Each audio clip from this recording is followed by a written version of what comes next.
Andra platser öppen. Ja, Dahlgren bra med, det kan han behöva.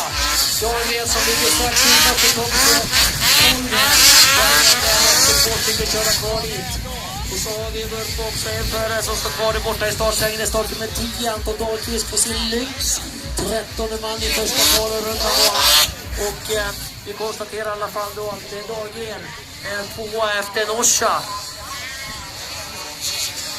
Jag fortfarande håller i sig, det gör det. På en tredje plats då har vi Alin Bäcknormannen. Fyra startar med 610, just det. 4 är Kristoffer Holm. På den femte platsen har vi då startar med 59 Marcus Lundgren. Jag tror att Lundgren är rätt så nöjd att det var ett omstart med tanke på att han var bland de sista ut i förra starten.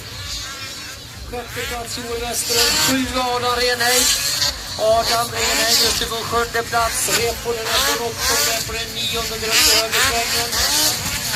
Eller med 28, det var den finske vän Aki Pirajat som var diskad i första kval.